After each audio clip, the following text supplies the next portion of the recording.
Our story begins in the sprawling, echoing silence of a megacity apartment. Here lives Yuko, a woman of 42, suspended in a life so still it seems to defy the very physics of the bustling world outside. She hasn't dated, married, or socialized in years, a voluntary recluse, whose only true companion is the glow of her television screen. Her life runs on a smooth, closed-loop system. Groceries by online order, and even a broken phone is repaired by a service worker who comes directly to her door. Outside her apartment are countless restaurants, but for 365 days a year, Yuko orders takeout, a fortress built of delivery apps. Her job is as flat and emotionless as her existence, an online customer service representative.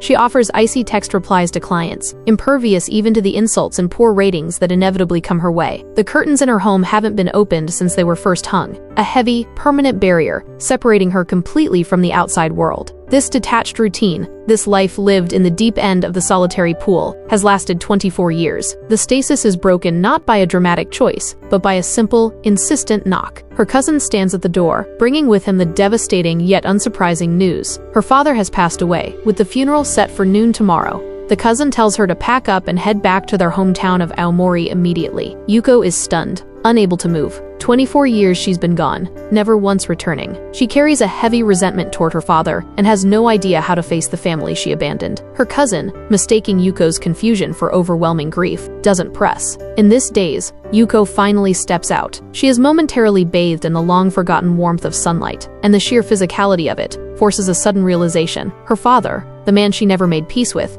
is truly gone. The decades of isolating herself have warped Yuko's sense of reality, blurring the line between the present and the past. As her cousin's two children chatter and squabble around her, Yuko feels a profound, aching emptiness.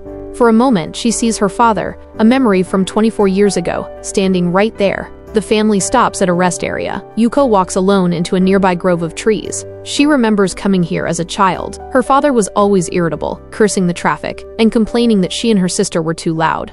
In Yuko's memory, his face was never pleasant. When Yuko emerges from the woods, her cousin's car is gone. Her phone is at the repair shop, so she has no way to contact them. She reaches for a public payphone, only to realize with a shock that she hasn't committed a single person's phone number to memory. She checks her wallet. The meager cash she carries is not enough to buy a bus ticket. After a long, agonizing hesitation, she decides to try asking a stranger for a ride. But the years of social isolation have eroded her ability to communicate. She stutters, her mannerisms are odd, and her voice is barely a whisper. A woman finally agrees to help. When she opens the passenger door, Yuko, unable to bridge the gap, instinctively climbs into the back seat, maintaining the maximum distance possible from her. She doesn't even manage a thank you. A strange twist of fate reveals the truth. As they pull away, the cousin's car returns. The children had fallen and needed to go to the hospital, which is why they couldn't find Yuko and had to leave. Just like that, Yuko's 24-year-old life of rust begins to move. The ride is silent, the atmosphere thick with awkwardness, broken only by the radio. At the next rest stop,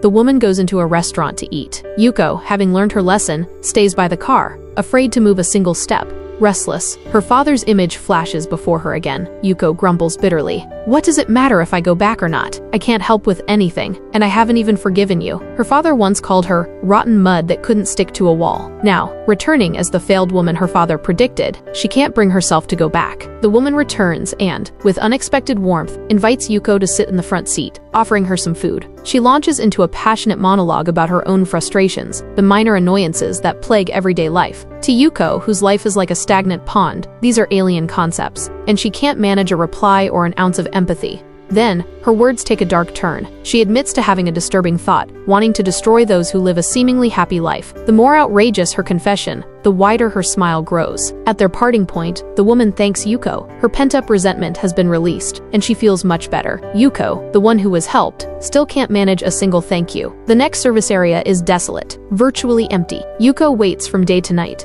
but instead of another ride, she finds a competitor, a young woman also hitchhiking. A wary distance separates them at first, but soon, the desolate environment forces them together. The girl is nervous about using the empty bathroom and asks Yuko to stand guard outside. To show her gratitude, she buys her a can of hot coffee. They sit together on a bench, matching the rhythm of tapping the bottom of their cans, savoring the shared warmth. Couple walks by. The girl eagerly asks them for a ride, but her phone suddenly rings, frightening the couple away. Yuko is puzzled. The girl's phone has been ringing non-stop, yet she refuses to answer. She wonders if the girl, like her years ago, ran away from her parents. As the temperature drops, the pair huddle, shivering. The girl jumps up, running laps around the empty lot to warm up. She urges Yuko to try, but Yuko refuses, preferring to huddle and freeze rather than attempt any change. The girl, using her body heat and boundless energy, tries to warm her, but Yuko, unaccustomed to such closeness, is deeply uncomfortable, feeling infringed upon. The cold, awkward atmosphere intensifies. The girl, unsure what she did wrong, apologizes. Soon, a car full of young people stops.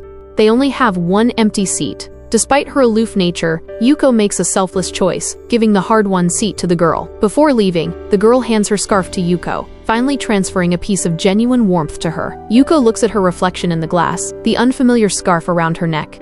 She sees a stranger. The passionate young woman she once was, so much like the girl, has been swallowed whole by the years. Just as she prepares to spend the night in the telephone booth, a pair of headlights offers a flicker of hope. A man, a self-proclaimed journalist, gives her a ride, talking non-stop about life's great lessons. Yuko is too exhausted, too worn down, and quickly falls asleep. She wakes up when the man pulls into a hotel parking lot, and the man starts to make unwanted advances. Yuko is trapped. Returning home now means not only enduring the cold, but also missing the funeral tomorrow. She reluctantly compromises. The man, however, is a cad, leaving immediately afterward. Yuko has never felt such profound loneliness and despair.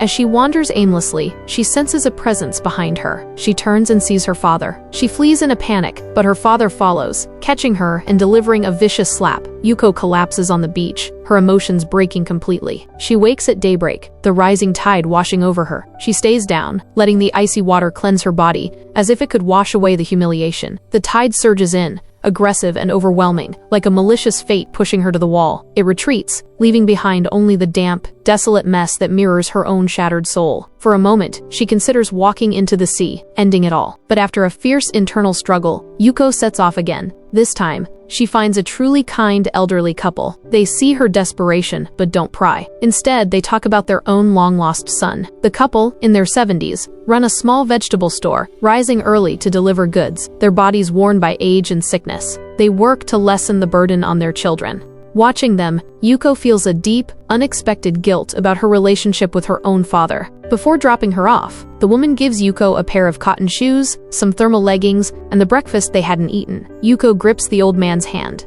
She isn't just expressing gratitude, she is rediscovering the feeling of family, finding the affection that was missing with her father. She begins to believe that even her wretched self is worthy of kindness. Dropped off at the highway entrance, Yuko eats the rice balls from the old couple. With her remaining change, she buys paper and a pen, then writes in big, desperate letters, "I need a ride."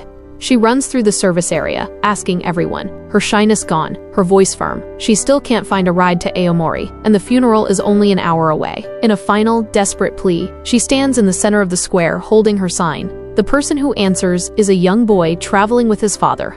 Though they are headed straight for Aomori, the delay means they will still be driving at noon. Yuko has missed the funeral time, but a strange calm washes over her. She finally, for the first time on the trip, initiates conversation with the father and son. During the drive, she confesses the story she's kept inside for 20 years. The initial rebellion, running away at 18 to conquer Tokyo, the subsequent, crushing failure, and the shame that kept her from ever going back. She was stuck in a half-life, letting years drift by. Every concerned phone call from home was met with an argument or silence, a wall she couldn't climb. But this desperate journey has been a revelation. Yuko finally realizes that everyone carries a heavy burden, yet they all keep struggling to live, to connect, to forge new bonds. She admits the truth. She has been running away. She has let too much slip away, even losing the ability to talk to people normally. This is Yuko's moment of clarity and regret. She left at 18, her father 42. Now Yuko is 42. 24 years vanished in a blink. When she heard the news, she felt nothing. It was only the sudden realization that she could never hold her father's hand again that finally brought the crushing tide of grief and guilt. Despite the world changing outside, her home looks exactly the same. She had assumed the father would be buried at noon, but her cousin tells her the family is still waiting. They waited for her. We can't know Yuko's exact feeling, but one thing is clear: the weight on her soul has finally lifted. The 658-kilometer journey was more than a physical distance. It was a conversation with herself and the world she had shut out. She has returned to her beginning, finding the courage to finally start anew.